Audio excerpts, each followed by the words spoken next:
Boa noite, galera. Meu nome é Gabriel, eu sou fisioterapeuta, pós-graduando em osteopatia pelo IDOT. Tenho alguns cursos de neurofisiologia da dor, neurociência da dor, avaliação em dor. É um tema que eu costumo estudar muito, né? E eu vim falar um pouquinho para vocês a diferença entre dor e lesão, né? Desde o esporte, dar um panorama geral aí do que é e de como a gente pode, como essas ideias aí podem auxiliar ali o profissional de educação física. Então, antes de começar a contextualizar tudo, né, eu queria perguntar o que é dor, né?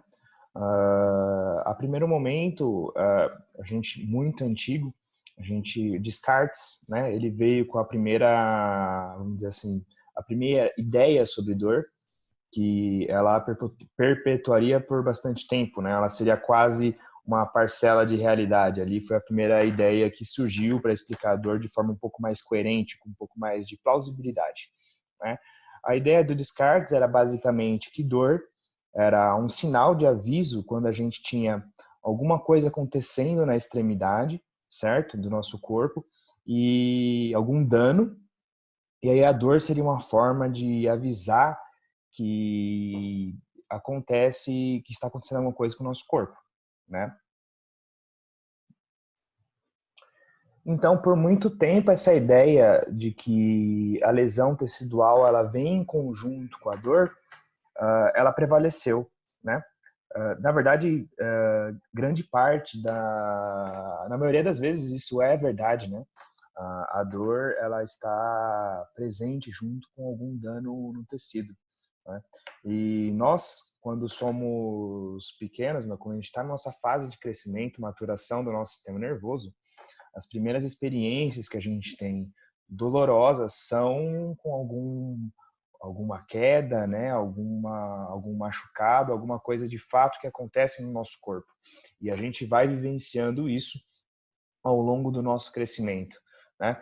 Quando a gente e toda vez que a gente vai no médico, né, isso fica cada vez mais evidente, né? Porque toda vez que a gente passa em algum médico, algum ortopedista, alguma coisa, ele sempre vai procurar uma estrutura que esteja machucada, que esteja inflamada, né? Então, o nosso modelo, a nossa ideia sobre a dor sempre está atrelada a alguma lesão tecidual, né? Não que a lesão tecidual não seja a causadora da dor, mas tem muito mais que isso, né? Eu vou, ao longo da minha explicação, vai ficar mais claro essa ideia. Então, vamos lá. Hoje, a gente começa a entender que a dor ela é um produto do sistema nervoso. E ela é, vamos dizer assim, muito mais complexa do que apenas um aviso de uma lesão tecidual, né, no corpo. Então, vamos por etapas, né? Quando a gente tem um sinal no nosso corpo, algum estímulo nos neurônios ali, nos nossos receptores, que ficam no nosso sistema nervoso periférico, ao longo do nosso corpo. Esses nossos receptores, eles vão avisar vamos dizer assim, todo o estímulo em excesso que a gente tiver. Seja esse estímulo, vamos dizer assim, de pressão, de temperatura, algum estímulo químico, né? Isso vai percorrer para a nossa medula e vai chegar no nosso cérebro. Quando chega no nosso cérebro, ele passa por diversas áreas para poder ser interpretado. Então, a dor, assim como a gente tem que lembrar que como todas as sensações do nosso corpo, é o nosso cérebro que controla. A dor não é diferente. A dor é um produto do sistema nervoso. Depois de uma interpretação, depois de um certo contexto, a gente vai ter a dor na intensidade, vamos dizer assim, que julgada pelo cérebro. Existe outros tipos, a gente está falando aqui da dor nociceptiva, né? Que é quando ela vem por esse trajeto de nocicepção, por estímulo de nociceptores. na nosso sistema nervoso periférico. Tá? Então, a gente está falando especificamente dessa dor nociceptiva, né, que é a mais comum. Né? A gente tem outras duas classificações, mas vamos, na parte de lesão e de esporte, vamos nos atentar a essas duas. Né?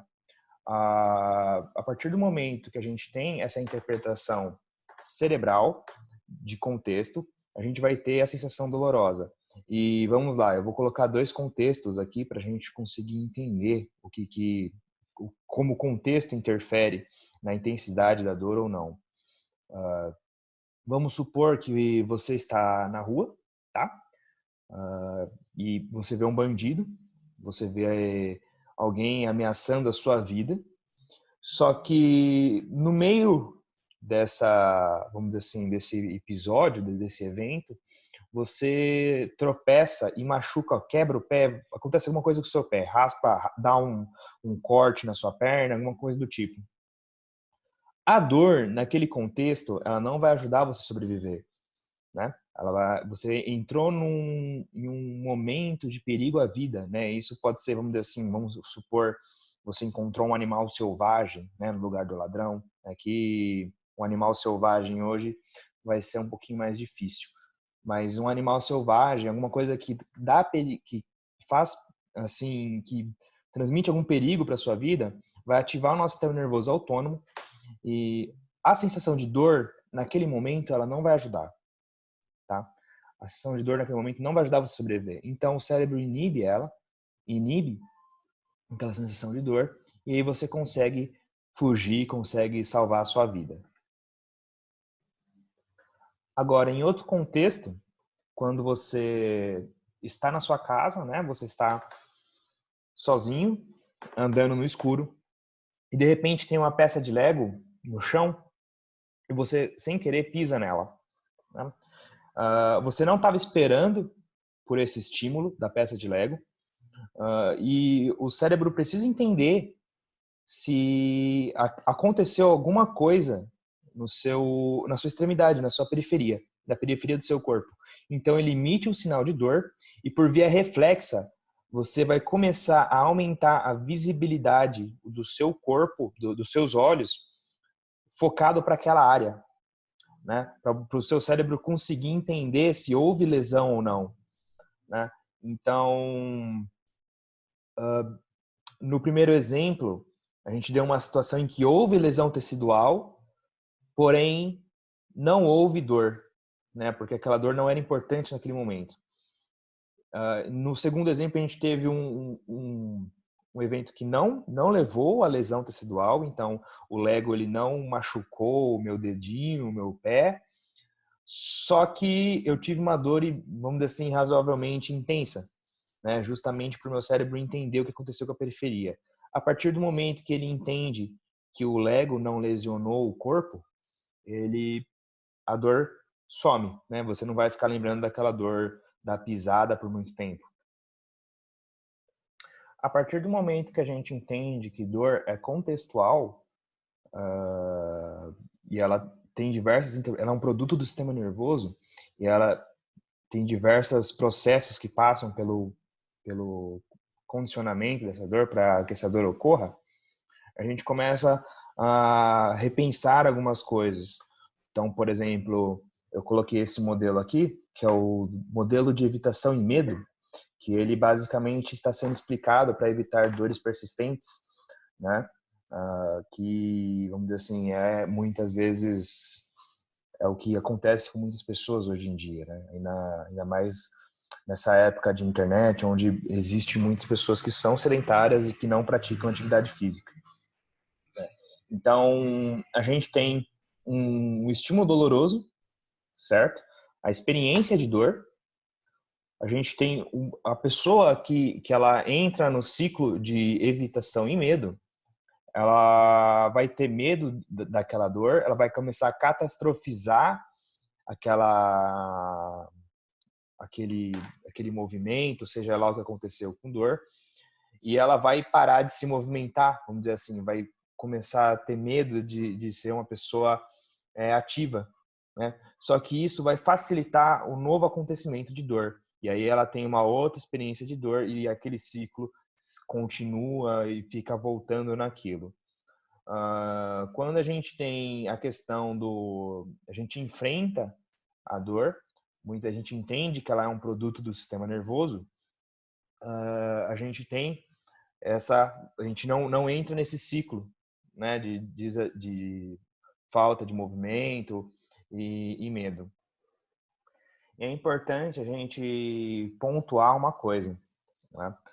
Quando a gente tem uma experiência dolorosa, ela pode ter sim relação com lesão, porém quando a gente fala em dor crônica, a gente pensa numa dor que persiste por meses, né? E o nosso corpo, ele está preparado para suportar, para se curar, se cicatrizar, se curar de tudo, qualquer problema nesses meses, nesse período de meses, 2, 3 meses. Aí depende muito do tipo de lesão, mas em relação à estrutura, o nosso corpo ele consegue lidar muito bem com todas as cicatrizações. Porém, a dor, como ela não necessariamente se vincula com o estado dos tecidos, é por isso que a gente precisa ter esse entendimento sobre a neurofisiologia para não cometer erros de culpar estruturas ou coisas assim. E quando a gente entra nessa coisa de querer achar uma causa, querer achar uma estrutura culpada pela dor, a gente está ajudando essa pessoa a temer, ela sentir o seu corpo frágil, sentir que tem alguma coisa errada, e a gente está contribuindo para esse ciclo continuar. Então vamos lá. Aqui é só para a gente precisa demonstrar como que o exercício ele age no controle de dor. Então a gente vê a pessoa sedentária, a pessoa que não faz exercício físico, ela tem uma via cerebral de inibição e controle da dor que não funciona, né? E não só, se vocês forem observar, não só a via não funciona, como a gente tem uma facilitação do estímulo para que ele seja interpretado como dor. Então, olha só que grande problema, né? Quando a pessoa é sedentária, ela tem uma via cerebral de controle da dor que não funciona, né? Para ela ter um episódio doloroso é muito mais fácil, né? E aí pode ser que aconteça, a gente entra naquele ciclo, né? Para vocês entenderem o quão grave é isso. E aí quando a gente pensa numa pessoa que é física, ela é fisicamente ativa, ela tem uma via opioide, ela funciona bem e ela consegue inibir a dor com mais facilidade. Então, a via de inibição dela de dor é mais fácil. E aí, se vocês forem observar na imagem, não só a via de inibição é mais fácil, como ela é muito menos facilitada, o estímulo é muito menos facilitado para ser interpretado como dor, né? Então, o estímulo nociceptivo, que é o estímulo que a gente convive ali nessa área esportiva, nessa área de lesão e de esporte, para a pessoa que é fisicamente ativa há um tempo, ela tem muito mais facilidade nesse controle. E o que acontece quando a gente sofre uma lesão ou tem um episódio doloroso? Aqui, nesse gráfico aqui, vamos fazer eu gostaria que todos fizessem aí, junto comigo, para ficar mais fácil aí da interpretação. Quando você pega o seu dedo e você estimula ele para trás, vai ter um tanto de estímulo que você vai fazer que você vai começar a sentir dor. É essa linha azul, né? É o tanto de estímulo que você está tendo, né? E aí, conforme vai aumentando o estímulo, a dor vai começar a aumentar junto, né? Se a gente for pensar, existe ali, vamos dizer assim, um certo grau de estímulo em que, por exemplo, eu estou aqui no meu dedo, certo? Eu estimulo, tem um tanto de estímulo que eu faço, eu começo a sentir dor. Esse parâmetro de onde eu começo a sentir dor se chama meu limiar de dor. É o meu limite, é o tanto de estímulo que eu aguento até eu começar a sentir dor. tá? Dentro desse limiar, a gente vai aumentando a intensidade do estímulo, vai aumentando a intensidade da dor. Chega um ponto que a gente entra em um outro limiar, chamado limiar de flare-up. Esse limiar de flare-up ele já é um pouquinho mais intenso. Mesmo que eu soltar o meu dedo, gente, essa parte do dedo não precisa ir tão intenso com o estímulo, só precisa entender essa parte do limiar mesmo. Mas o limiar de flare-up, quando eu solto o meu dedo, a dor ainda persiste. Então, eu estou falando de estímulos de sistema nervoso, não necessariamente a lesão tecidual, mas a lesão tecidual acontece também, tá? Então, o limiar de flare-up, basicamente, é o que a gente tenta evitar, né? Isso pensando em exercícios. Né? Quando a gente tem uma pessoa que tem uma lesão, uma pessoa que tem um episódio doloroso, toda a região, o seu corpo, ele vai ficar mais sensível. O que isso significa? Significa que agora eu não preciso levar o meu dedo lá atrás para começar a sentir dor. Às vezes eu toco nele, dependendo do quanto de sensibilidade que ele já está, eu já tenho sinal de dor, já tenho sinal doloroso. E aí, os outros limiares, tanto o limiar de dor e o limiar de flare-up, eles vão ficar, vamos dizer assim, mais fáceis de ser alcançados. Então, eu consigo, com pouco estímulo, eu entro em dor, e se eu aumentar a dose desse estímulo, eu chego no meu flare-up. E ali, voltando àquela ideia da dor crônica que antes foi dito, né, a gente pode ter a cicatrização, a recuperação da lesão, do dano tecidual que levou aquela dor a primeiro momento, mas às vezes esse processo neurofisiológico ainda não está normalizado. A gente ainda tem uma sensibilidade no local ou até uma sensibilidade central, né, levando a dores um pouco mais, vamos dizer assim, longe da área onde ocorreu a lesão. E aí a gente precisa recuperar essa normalidade do estímulo, da sensibilidade. Uma das formas que a gente faz isso é por meio do exercício, estimulando o exercício. Só que para ficar mais fácil da gente entender, às vezes na nossa prática, a gente vê ali na nossa academia, a gente passa um exercício para dor lombar, porque a gente sabe que exercício para dor lombar é bom, né? Só que a gente passa, a pessoa com dor lombar fica com mais dor. E aí, o que está acontecendo? Né? Na verdade, ali a gente precisou ter uma avaliação dessa sensibilidade um pouco mais adequada para identificar se o nosso aluno ou o nosso paciente ele precisa o tanto de estímulo que a gente pode dar. Porque se a gente fizer estímulo o suficiente para a gente sentir dor, mas na hora que a gente parar a pessoa fica tranquila, então é o que a gente quer, porque a gente fez o exercício, a gente conseguiu ativar aquela via, vamos dizer assim, de controle de dor, ou estimular aquela via para que ela surgisse, né, que ela tivesse efeito, porém a gente não chegou no flare-up, né?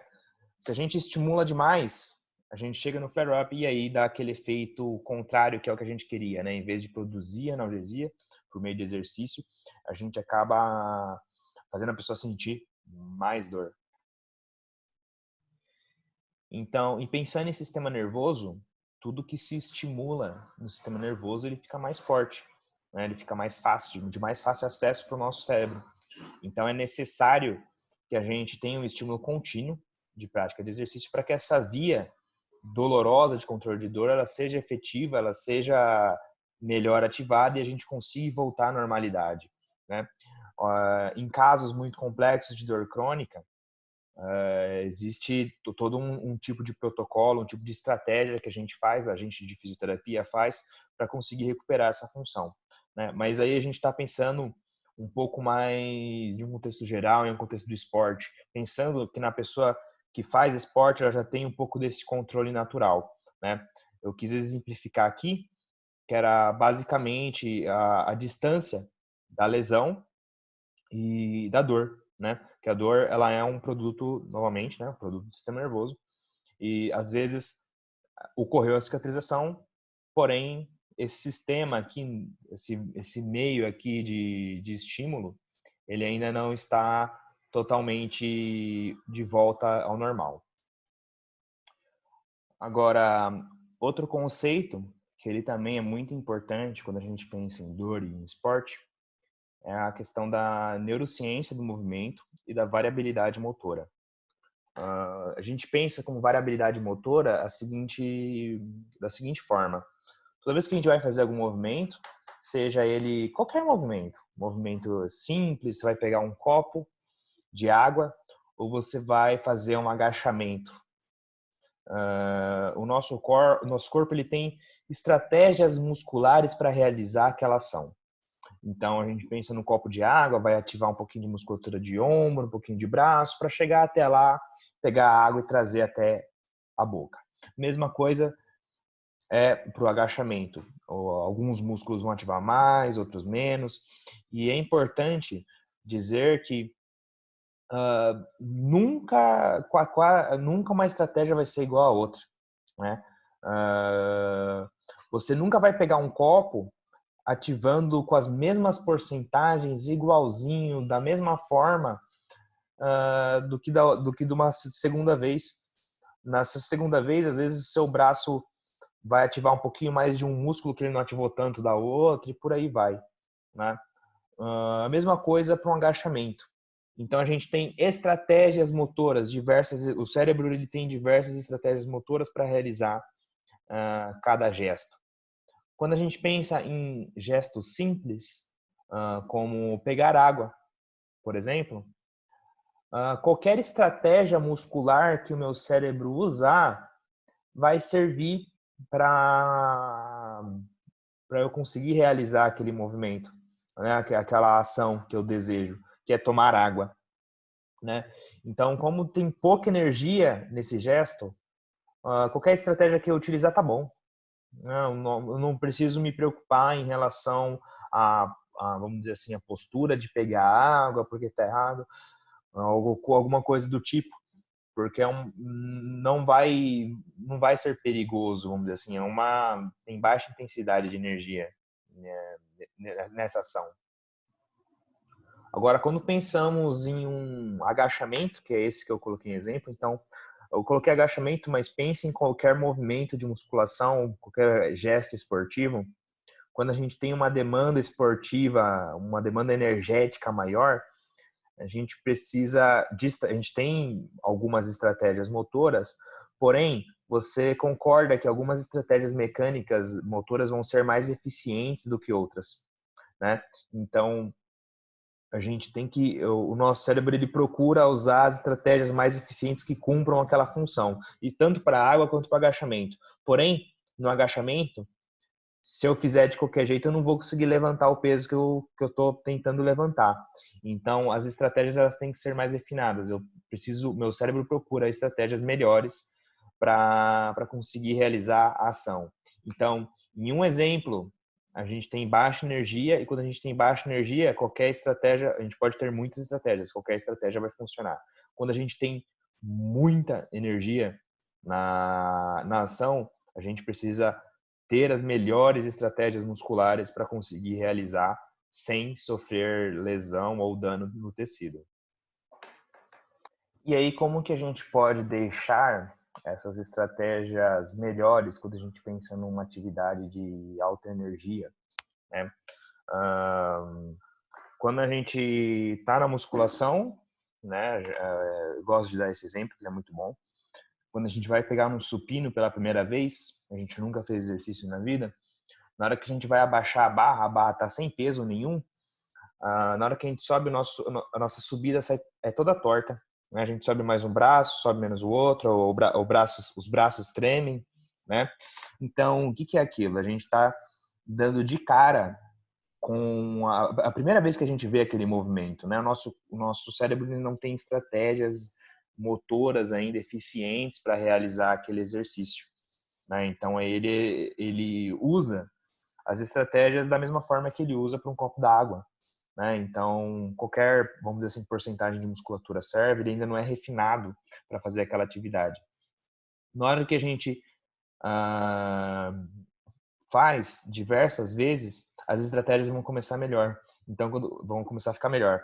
Então, quando você pega uma pessoa que ela é muito experiente na musculação, você vê que ela faz exercícios retos, né? Ela não treme, ela faz exatamente, vamos dizer assim, bonitinho na postura e tudo mais que tem que ser feita, tem que ser realizada.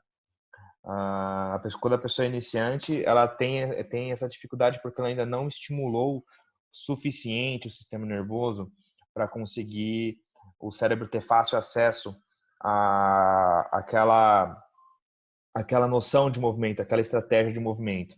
Lembra da mesma forma que eu falei em relação à dor, o nosso sistema nervoso, tudo que a gente estimula, ele fica de mais fácil acesso para o nosso cérebro. Então, quando a gente tem uma estratégia motora que a gente usa muito, toda vez que a gente vai utilizar ela fica fácil, né? Ela vem mais facilmente, o cérebro consegue recrutar aqueles músculos com mais facilidade e aí o movimento fica mais certinho. E por isso também é importante essa etapa de colocar pouco peso, né? De fazer os movimentos sem peso, porque ali é uma etapa de adaptação do nosso sistema nervoso, da nossa variabilidade motora, né? No momento que a gente fica bom, a gente cria as estratégias boas, aí a gente começa a colocar mais energia, começa a colocar mais carga. Quando a gente coloca mais carga do que o nosso sistema, do que aquela nossa estratégia está preparada para aguentar, o cérebro vai querer realizar a ação de qualquer forma. Então ele pensa, eu preciso levantar essa barra do meu peito de qualquer jeito. Então ele já não usa mais aquela estratégia super eficiente que a gente bolou. A gente colocou muito mais peso do que a nossa estratégia inicial aguenta. Então ele vai tentar fazer de qualquer forma, ele vai utilizar músculos que ele não deveria usar de forma inconsciente. Você não ativa isso conscientemente. Ele só vai querer levantar a barra. E aí a gente vai usar essas musculaturas que não era para a gente ter usado. Aquelas musculaturas vão sofrer tensão, uma tensão que não estava acostumado a receber, e aí vai emitir o sinal de nocicepção, que aí a gente entra naquela questão da dor, né? E aí aquele movimento que nunca foi doloroso, de repente ele começa a ser doloroso porque a gente estimulou áreas que não estavam preparadas para receber aquele estímulo nociceptivo que a gente sentiu, né? E aquele estímulo nociceptivo ele só veio porque ocorreu ali uma estratégia de adaptação durante o movimento e essa estratégia de adaptação meio que fugiu da normalidade. E a gente tem o nosso primeiro episódio de dor, né, durante o movimento esportivo. Então, a partir desse primeiro episódio de dor, a gente pode criar adaptações do nosso movimento, do nosso corpo, para, vamos dizer assim, driblar essa dor. O nosso corpo ele vai usar as estratégias motoras para tentar driblar ele. E aí cabe a gente adequar, nós profissionais do movimento, o físio e o educador físico trabalhando junto, e pensar em como que eles podem adequar essa variabilidade motora para a realidade do paciente ou do aluno. Então, a gente precisa aqui pensar na questão da importância da mecânica, né? Quando a gente tem, vamos lá, exercícios com pouca energia, ações de pouca energia, então eu sinto dor, por exemplo, em pegar um copo d'água, sinto dor no ombro, né? Então, a gente tem que olhar bem, porque a questão da energia é pequena. Então, a gente sabe que a gente precisa aumentar a variabilidade.